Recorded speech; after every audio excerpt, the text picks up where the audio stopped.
A little bird told me there might be something living in the cinder blocks underneath this rain barrel. Let's check it out.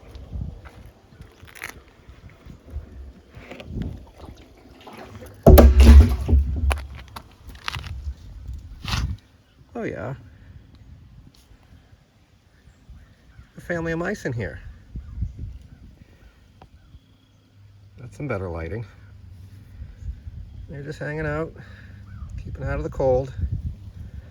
I know most people don't like these critters, but I'm a huge fan.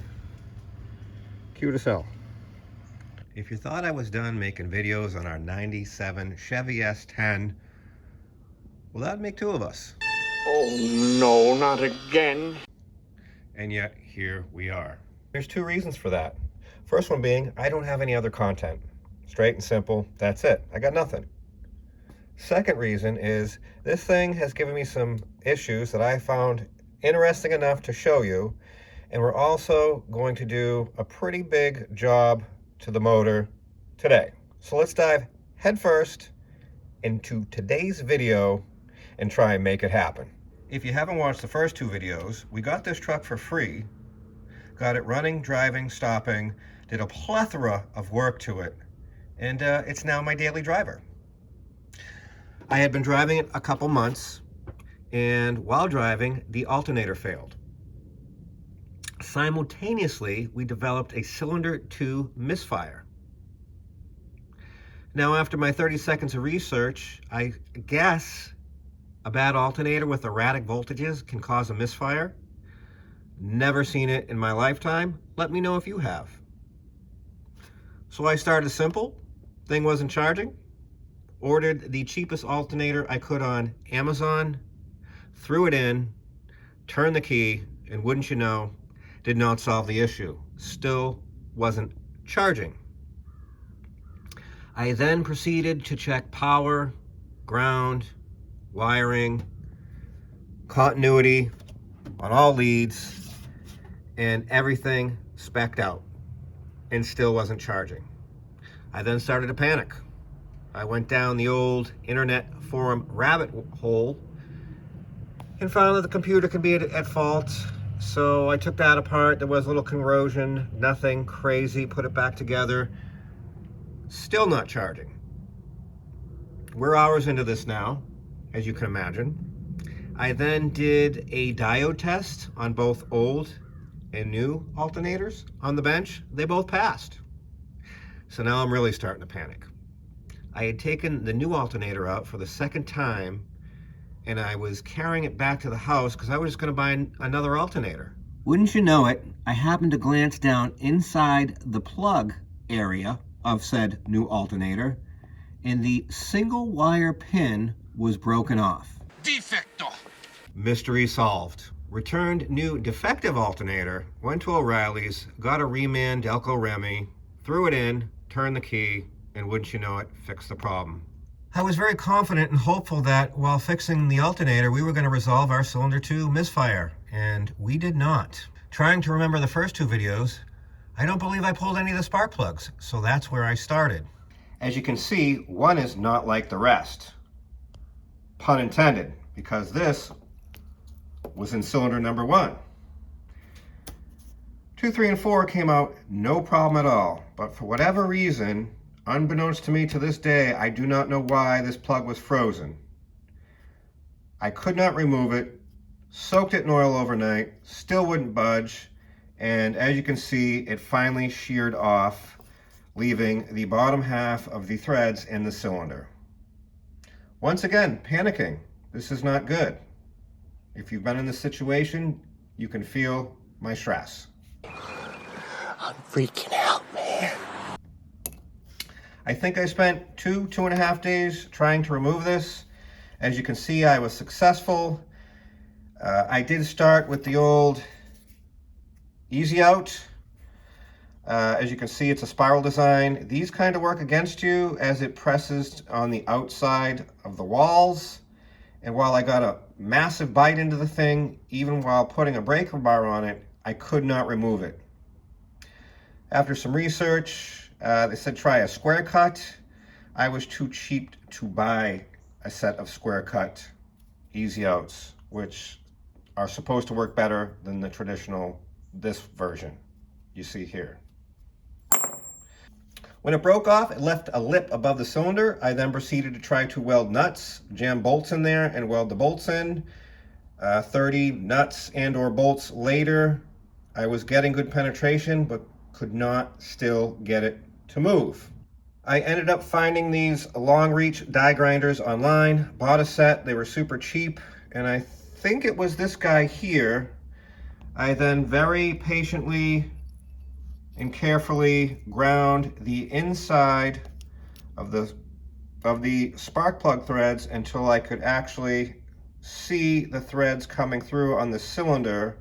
Was able to take a screwdriver and kind of crush it in and was able to remove it.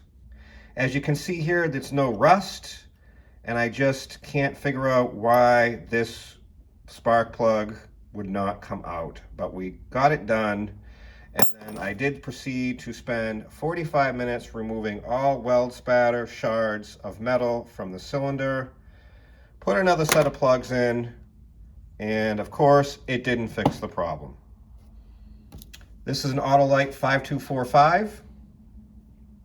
Everyone online says you got to go AC Delco everything. The AC Delco was longer, stressed me out, but after researching it, it was the right plug for the truck. But very strange to me that this is a shorter plug than the AC Delco version. I did not look this up, do not know if it's correct, but it does not matter. Keeping in simple fashion here, I did decide to go and ohm out these spark plug wires. According to online, anything over 10K, the wire is suspect at that point. So I checked continuity on this number 2 spark plug wire here, and we had 17K. So in my mind, I was thrilled, easy peasy, done deal, we found the problem. Well, I switched the cylinder 2 with cylinder 3, did not make a difference. And right back to square one. I did end up getting a set of AC Delco plugs, wires, as you can see here, and of course, it did not fix the problem. I then proceeded to remove the old coil pack, check for continuity here and here, and it was in spec. I then proceeded to go down the old internet forum rabbit hole again. Apparently, these EGR valves can cause your misfire. I forget the whole science behind it. Long story short, I end up buying one, replacing it because I have a scan tool that I could do an EGR test on, and it said it failed. So I said, fantastic. Bought the cheapest EGR valve I could find, and what do you know? It didn't fix the problem. It did, however, pass the scan tool test. And one thing I neglected to find out in my research is these coils can fail under load. Long story short, I took a chance because I was out of guesses and threw a coil pack on it, and wouldn't you know, it solved our cylinder 2 misfire. Solving mysteries is our hobby. That leads us to today's project. If you remember in the first video, we had a metal on metal lower engine noise. I'll play it for you now.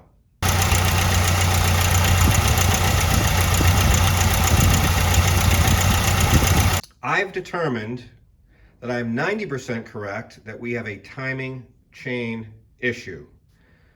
After some research, it is a common problem on the 2.2 liter. It fails in one of two ways. The tensioner plastic fails, falls apart, goes into the oil pan, and the chain starts slapping around in there. The second, top of the engine block, there is this plug. It has a 0.039 diameter, and this is for lubrication. These often clog with lack of maintenance. If you remember from the first video, there was no oil on the stick when we checked it. So I'm going to say at least that is at fault, if not both scenarios. After that very wordy intro, I'm going to try very hard to do less yak, more break back, and just get this done and move forward. Also, this is what I have in preparation for today's little adventure. Bought this pulley removal tool on Amazon used for $11. Hopefully we just get it to work once and that's fine. Here's our clutch fan wrenches. Hopefully it's the right size. I think I paid $14. Got a front main seal.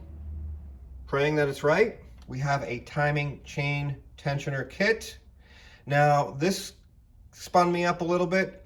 They now make kits where it's timing chain only and the tensioner is deleted. I tried to research if this was a good idea, could find little to zero information, so I just went with the tried and true, went with the tensioner. This kit came with the 2 gears, the chain, the tensioner, and the little oil plug, which I don't know how to remove and install.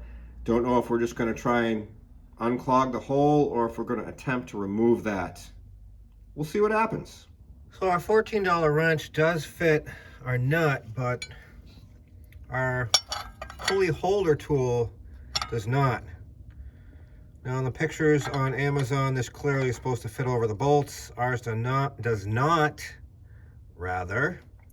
But let me try a different method quick. Using our wrench here to hold the pulley, I undid 2 of the bolts and was able to thread the wrench into our pulley here. And now I'm going to attempt and see if we can loosen the fan clutch nut. It's regular thread, if I remember correctly. My head's not in the way. I think did we break it loose already? Oh, we already broke it loose. There it is.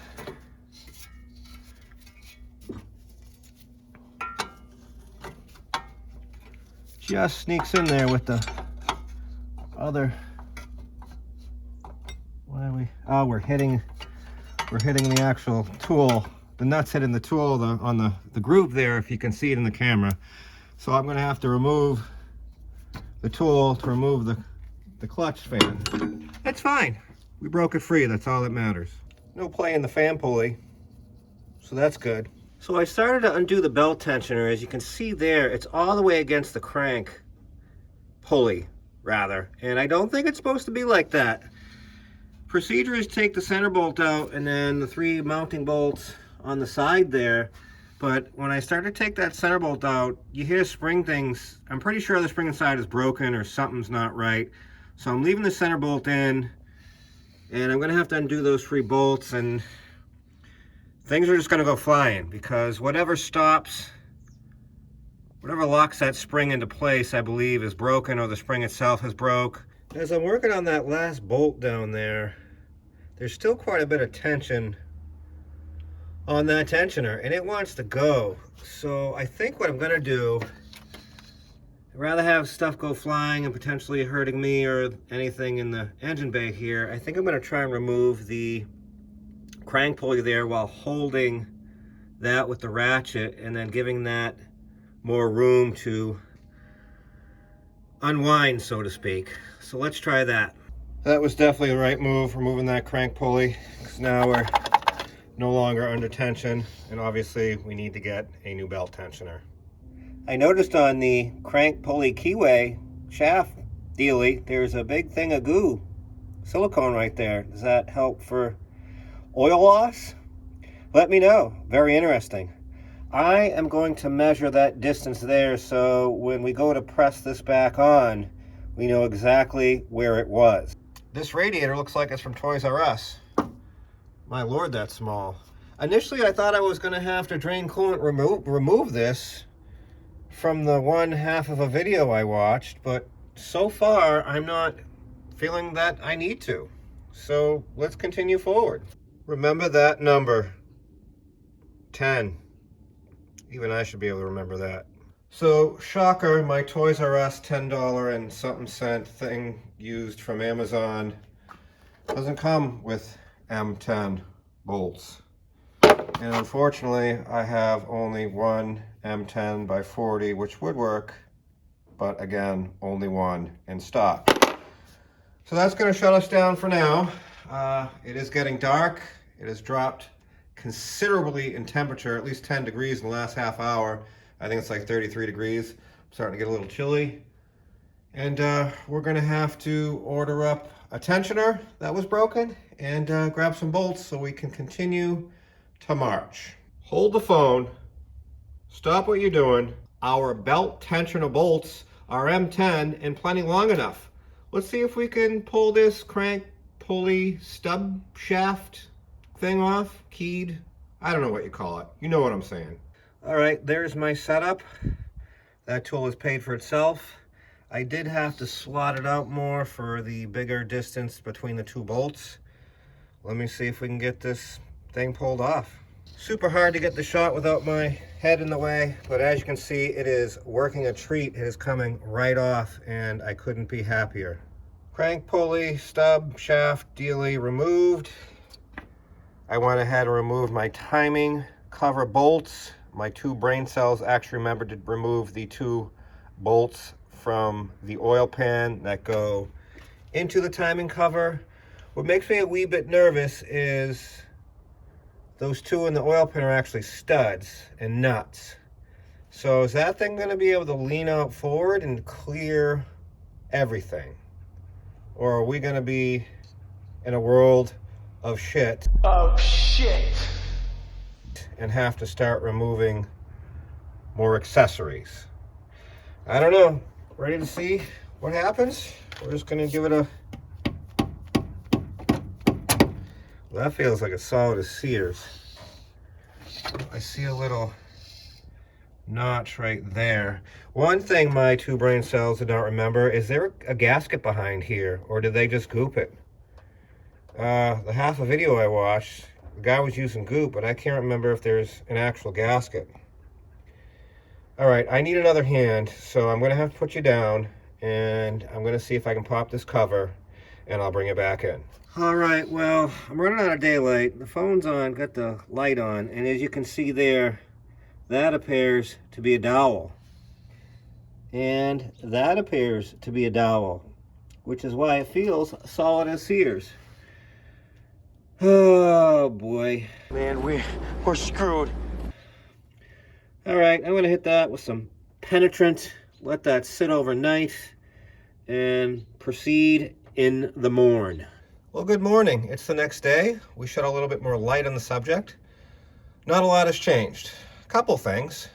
I did watch some more videos, and I guess those two timing cover studs that run through the oil pan, if you don't remove those, it's gonna be a nightmare to remove the cover. I, of course, then try to remove them, but whatever inverted Torx or quarter-inch, whatever, has less to chat. Those are not coming out. The only other thing I can do is remove the seal to give us some more room, which I have. And all that would be great, except I have been here probably half an hour now trying to remove said timing cover, and it is welded on there. It is the dreaded dowel pins I spoke of last night. Oops, off the center on that one. That'll be great that I mushroom it now. It's even harder to get off. I've had the map gas out, and you know, aluminum and steel never really works out in your favor. So that said, I did remove alternator and water pump pulley to try and get in here better, which I can. If you can see there, there's these slots. And I had this tool kicking around. If I can get it on camera here. And I modified it so it fits in those slots, and it works well. And I have pried on that with a lot of leverage, and it is not moving whatsoever. Of course, because yesterday went so smooth, today is going to be a nightmare. So, Total shit show. all I can say is I gotta have a shitload of patience and somehow get this cover off. And when I do, I'll bring it back in. Alrighty, with a little heat, a lot of WD-40, and a boatload of patience, we got the cover off. So basically what I had to do is I modified that tool and I kept working it, and it was indeed the dowel pins that you can see where I was sticking little tiny screwdrivers. I took the smallest flathead screwdriver I could find, and I slowly worked these dowel pins out. It was not fun. And as far as our bottom studs go that go in our oil pan. You see these have long since left the chat. I will say, once you remove the front seal, piece of cake.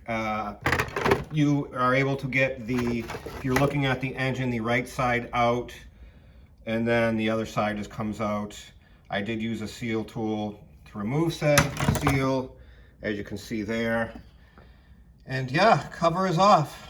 Alrighty, you're ready to go see what was behind, or is rather behind, door number 1.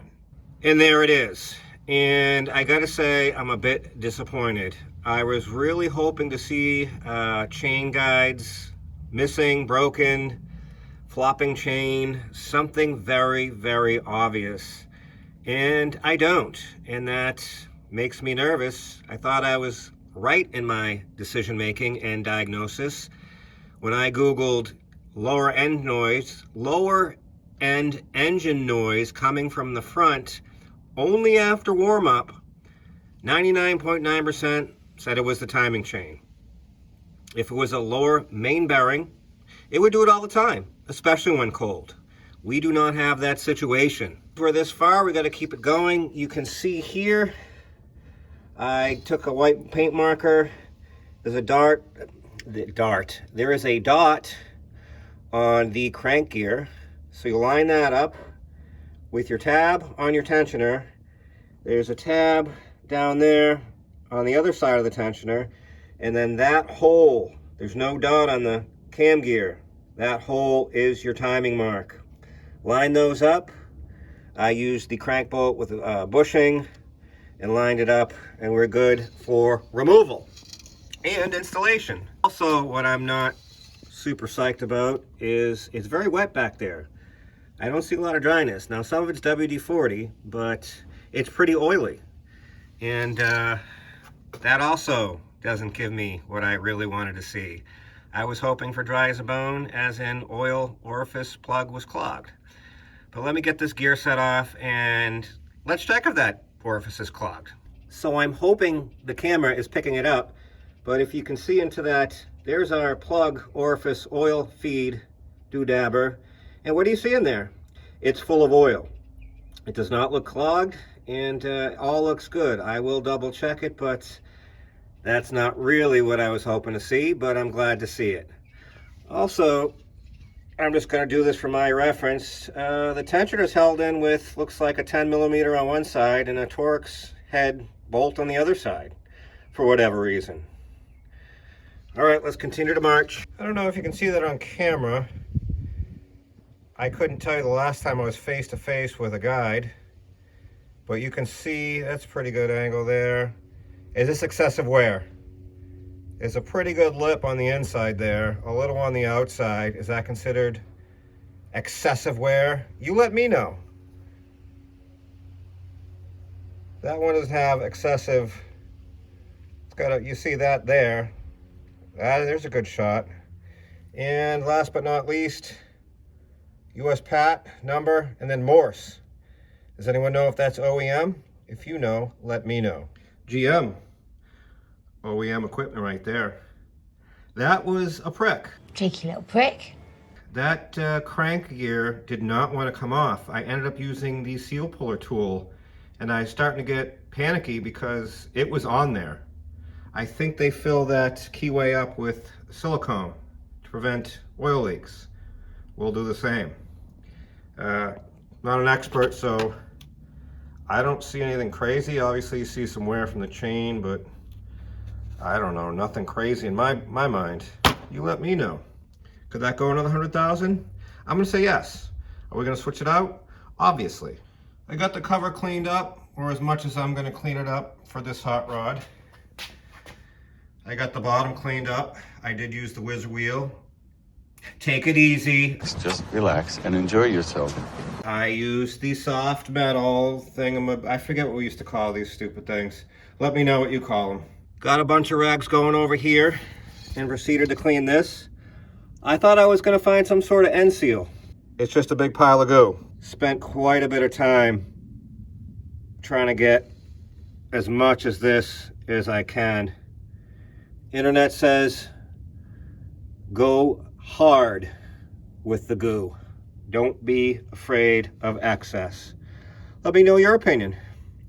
All right, I got about 90-95% of that off. It was a lot of work, and I think we're good to continue. I also have the timing chain soaking in oil per procedure for startup. I'm not gonna lie, I struggled a bit to get that chain in place. There is not a lot of wiggle room.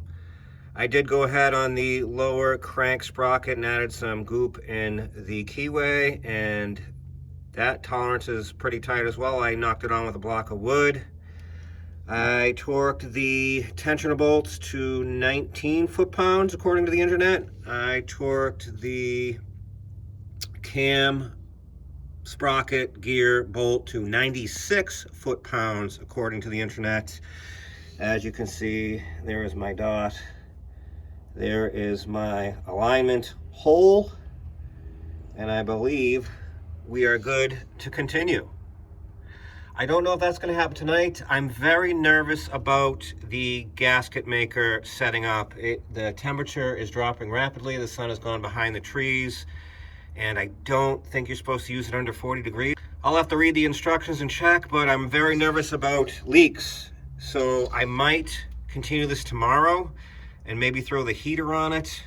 Anyways, I'm rambling. I'll figure it out, and then when I do something, I'll bring it back in. I also remembered to remove the pin, and really nothing happened. Nothing moved. Like I said, it was pretty tight in there, so yeah.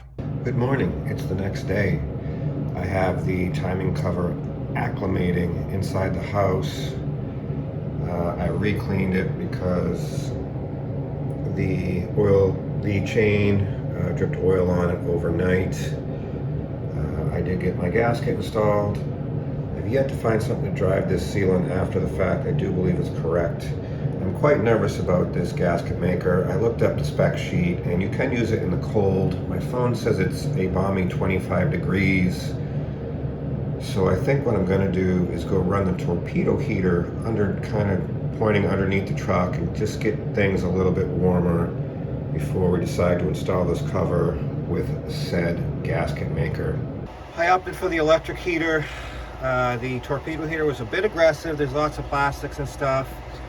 I think this will work. I don't know if this is a good idea, bad idea. Like I said, it's 25 degrees out. I'm just gonna give this a few minutes. I'll go grab the gasket maker and timing cover and see what kind of trouble we can get into.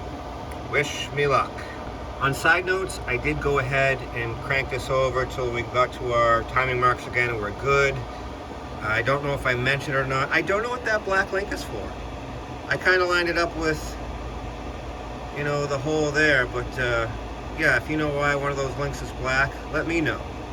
The oil orifice was not clogged at all, as we kind of went over in a previous part of the video. Timing cover is in place. Cover bolts torqued to 99 inch-pounds, or in my case, 11.3 Newton meters.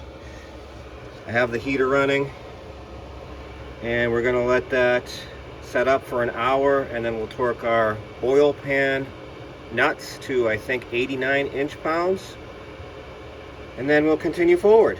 Alrighty, I got alternator back in, water pump pulley back in. I got my seal started. I was nervous, but I did find a socket that fit it. I believe this was Dodge front axle nut socket. I did go ahead and put a little gasket maker around that, as I normally do. You can see I'm flush there, but I'm a little proud there, so I just give the bottom a couple taps, and we'll be all set with that. It's almost time to torque our oil pan nuts, and then we're going to try and attempt to press the crank pulley stub hub, I don't even know what you call it, let me know, and get that back in place.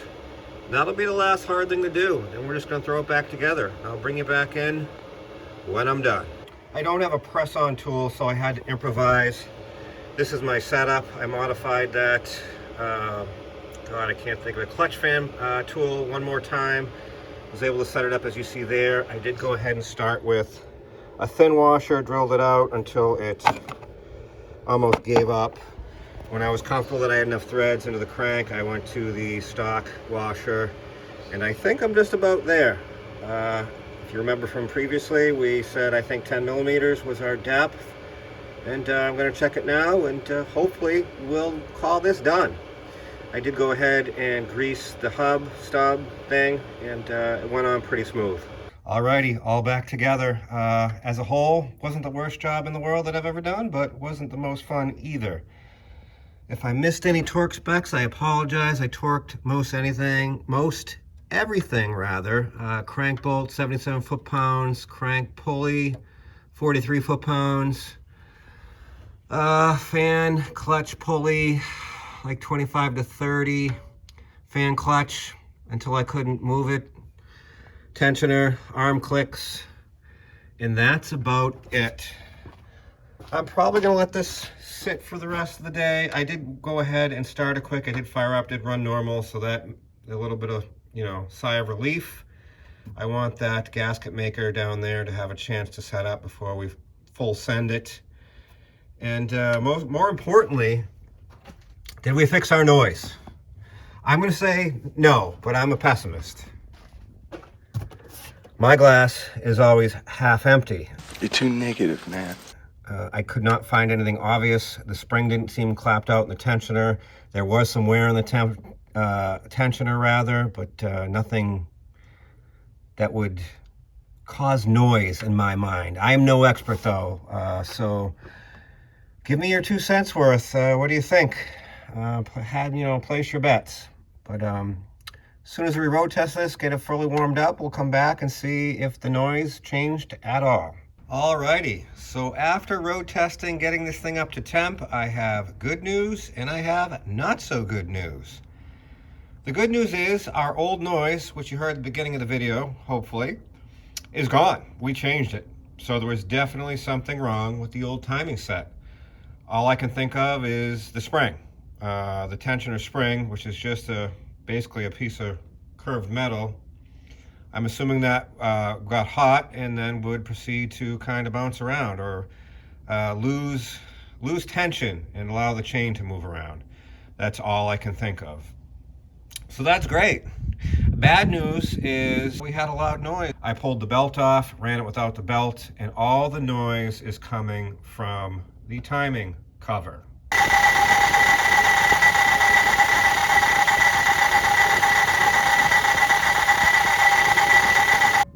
As you heard there, it sounds very metal on metal, and I don't know what I did wrong. If you know, please let me know.